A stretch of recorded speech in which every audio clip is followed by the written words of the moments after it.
I'm Nicole. I'm Rolando. And this is Remakes, Reboots, and Revivals. An original podcast about unoriginality. And welcome to our 4-part series about the Disney animated classic film Snow White and the Seven Dwarfs. Unfortunately, today we are sans Eddie. He will be joining us for some of the other recordings. Yes. But it is just down to us two discussing this 1937 animated classic. Obviously, we all, to one extent or another, grew up on maybe one Disney film or a couple of different Disney films. Mm-hmm. Did you grow up on this movie? Of course. I mean, I wouldn't say I grew up on it. Like, I it's not a film that I regularly watched, if that's what you're asking. Yeah, I guess I would be asking that. Like, if you had a couple of VHS tapes, because that was our generation, that were on rotation at your house, was Snow White one of them? It was. We had it. It was not one of the ones I would gravitate towards. I think it's my mom's favorite. I would rather watch Sleeping Beauty over this one. Oh, I'd rather watch Robin Hood over this one. I would also rather watch Robin Hood. I would rather also watch Fox and the Hound or Jungle Book. I probably would put on Jungle Book before this one. I definitely would put on, like, I really am one that gravitates towards those old films that revolved around, like, anthropomorphic animals. So Robin Hood, Aristocats. No, I hated Aristocats. Oh, I fucking love the Aristocats in my life. I did love The Rescuers. Down Under, though. Down Under, I think, is way better than the original Rescuers. Down Under is one of the few Disney films I haven't seen, actually. No? Oh, yeah. The animation is so pretty. Although I will say Little Mermaid, Beauty and the Beast, Aladdin, those were the ones, the 90s Renaissance movies were the ones that I watched. Not so much the classics. The same. No. I mean, I'm the same way. Like, we used to get the bootleg versions, right? That would have come out, like, you know, the ones that, like, someone would film in the theaters. Like, those would be the ones that me and my sister watched. We would see them in theaters, and then my mom would get them for us afterwards, so we could just watch them at home. Same. And we kind of talked about this when we talked about, like, the Pinocchio episode, which we've done in Dumbo.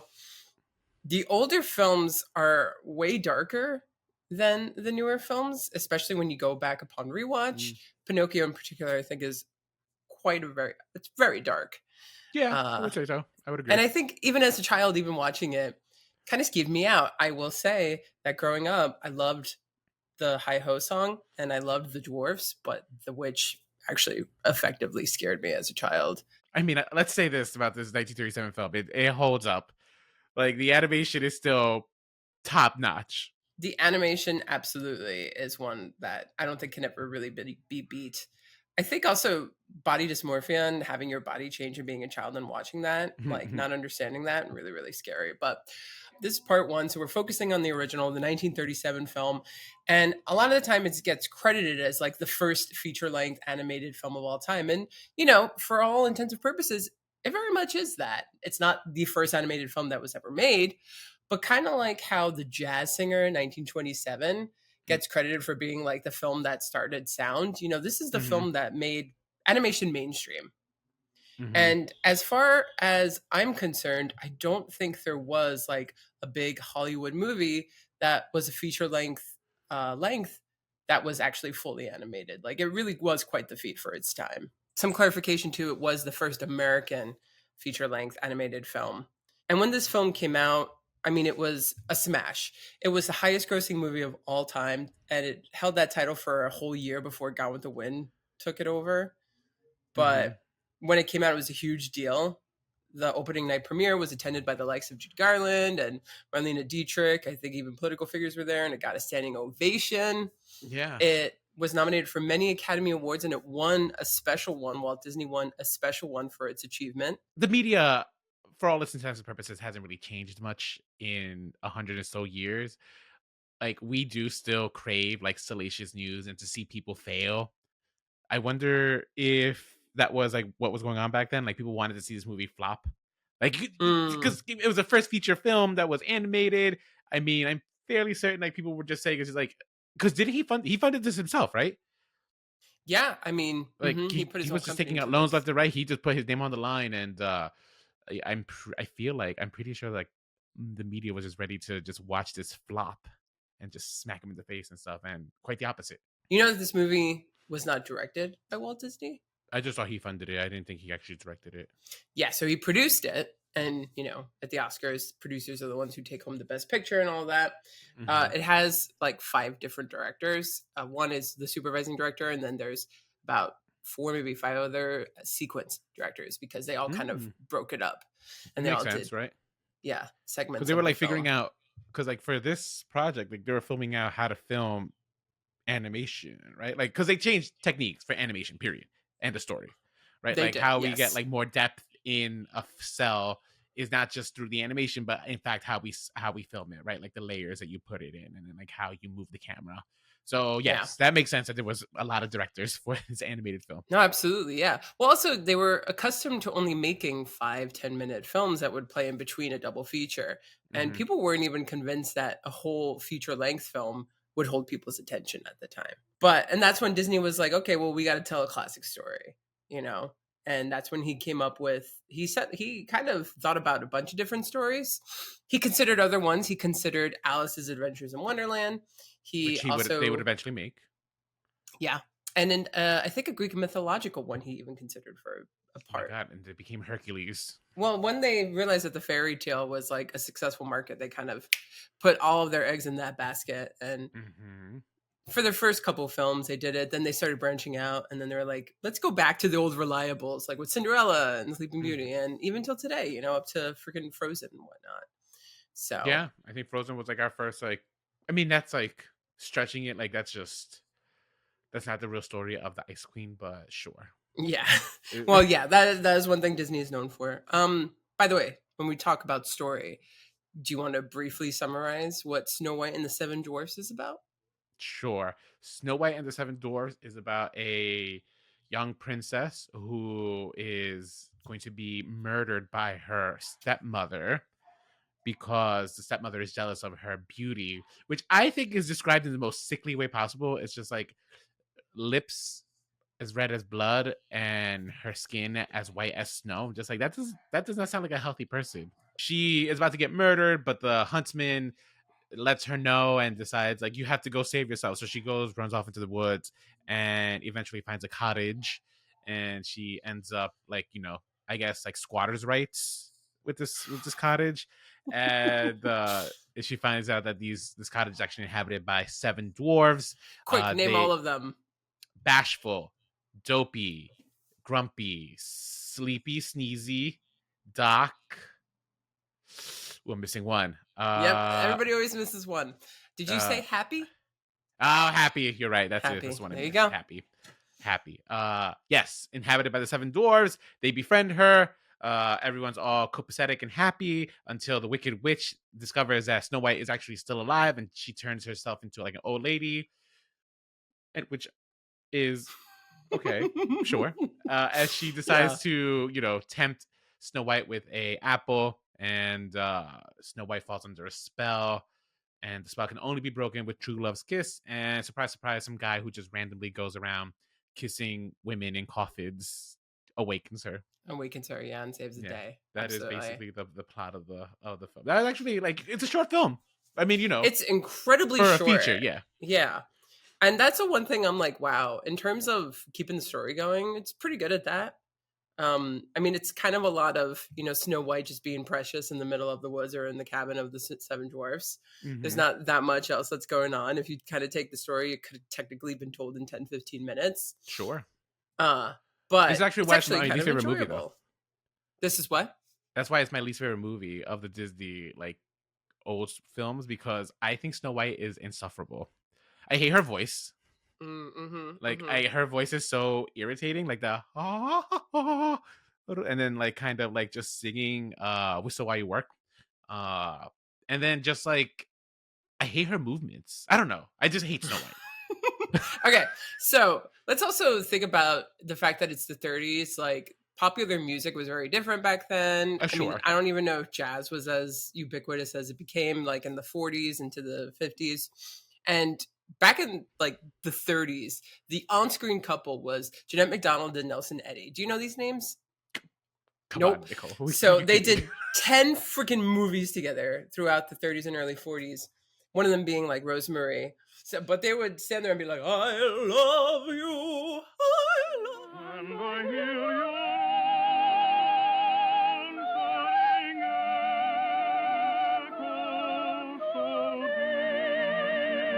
That was what was in. That was like what people wanted to go see in the 30s. That was very much in, right? Yes, because that was a good impression of the prince. Like Yes, I that's how mean, he pretty just much just they're comes in. doing Nelson Eddy and Jeanette McDonald essentially, which was that was popular at the time. I mean, Okay, yes, so was Fred Astaire movies and those kind of things. But the other thing, it's like, oh, if you don't like tap and jazz, then go see the classical types.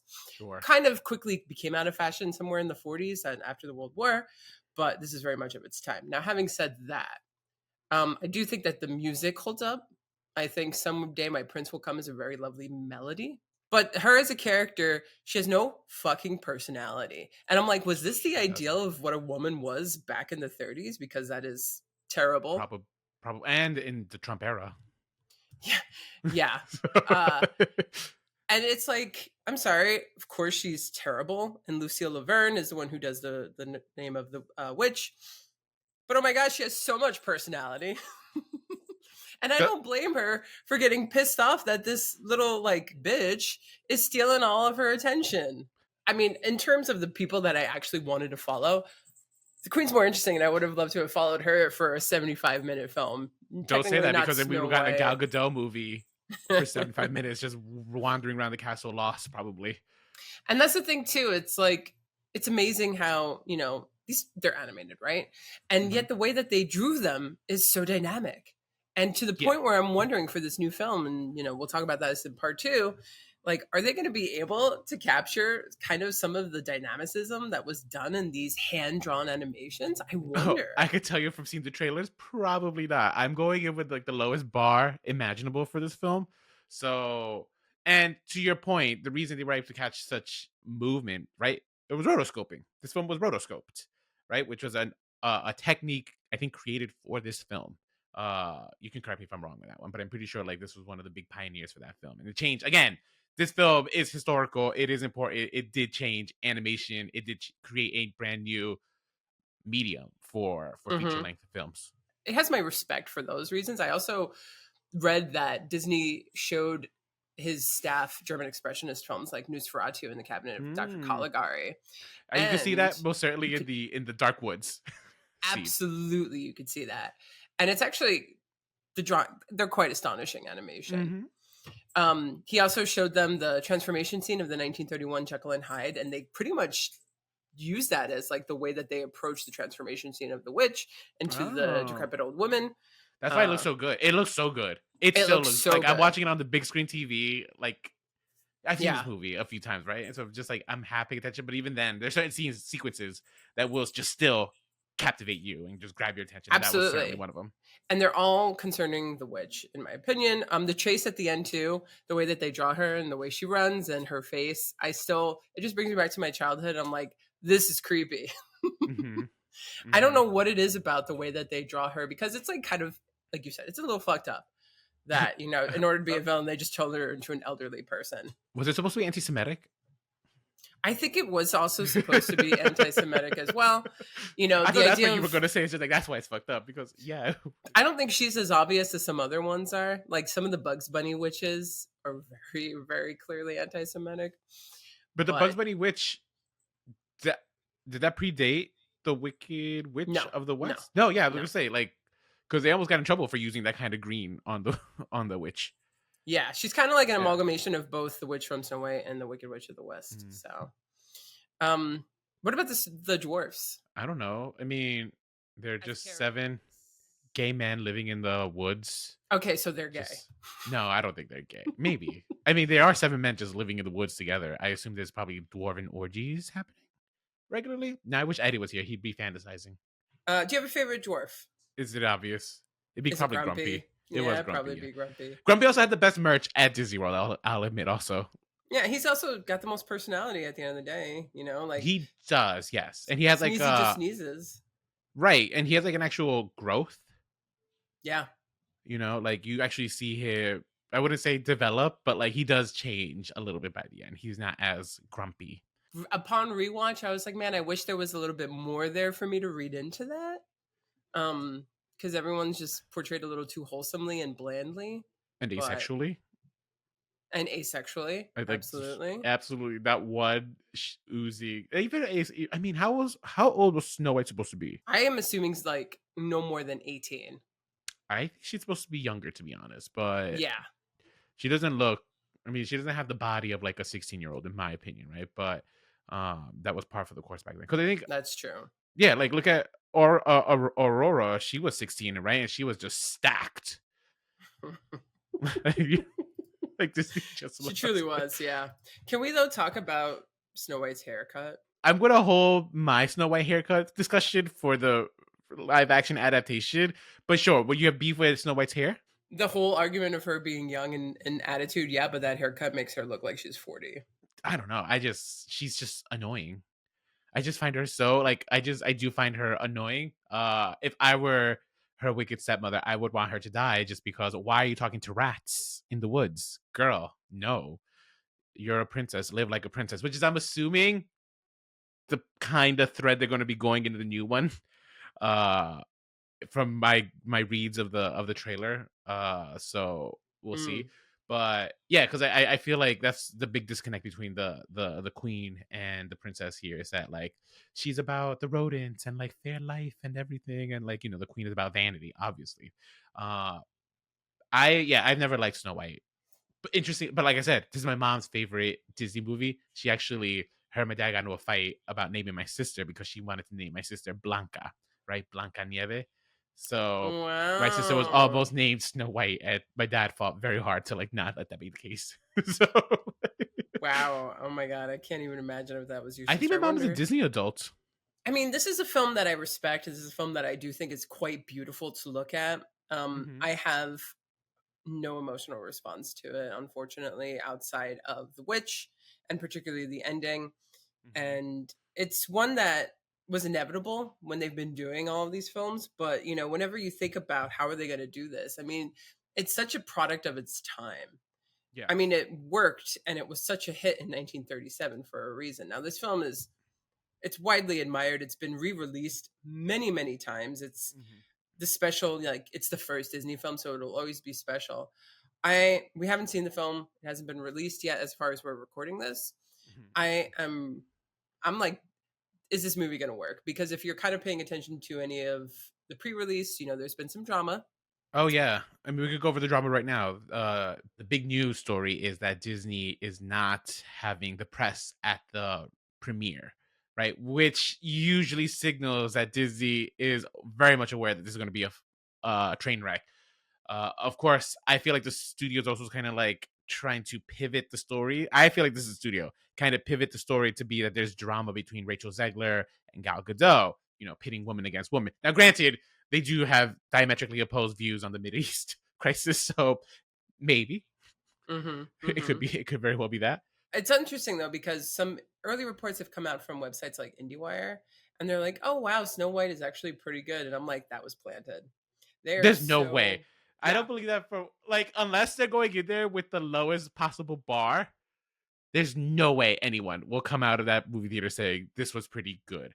The only person I actually imagine will be saying this is pretty good is my mother, right? She doesn't consume film, right? Like Yeah. I mean, she's everyone's kind of excited for this. Like, anticipating this. yeah, it's her birthday weekend, so she's just like, oh my god, I can't wait to go see Snow Web. Just like I'm so happy one of us is happy to see this film. Oh my gosh, that's I actually am not. kind of adorable. Yeah, I'm going to Aw, see if I can try to record her reaction to see if I can use it on the podcast. that'd be great. Because like I said, she's a fan. Like so, she's a target audience. But I don't know who else could be possibly excited for this film because you're right. Snow White is very much a product of its time. I think it still holds up. I think if I remember correctly, some of my friends who've had kids, like they'll still watch this film and the kids will still eat it up. Like it's again, classics are classics for a reason, right? Especially for kids animation. I will say the disservice that ultimately this film did for the medium of animation as a whole is that it kind of solidified the fact that like Hollywood thinks that animation is for kids and families only, right? And that's like because of this film, right? Because of this film's success and like Disney, it gave it such a Disney stronghold in the world of animation that like as a result, you know, studios are afraid of like exploring the medium as like, for adults. Not to say that it hasn't happened, obviously, but there's still a big hesitation there. I mean, I am definitely intrepid moving forward with this property of the 2025 films. So, guys, you're just going to have to tune in and watch what we think about that. We're going to Yeah. compare the two films, and then we're going to do a whole episode about all of the live action remakes of To these date. Disney properties to date, up to Snow White. So, Up to be sure to yeah. tune into those. And if you agree, if you have any other thoughts, please comment in this video. Let us know your thoughts. And until next time, Stay unoriginal.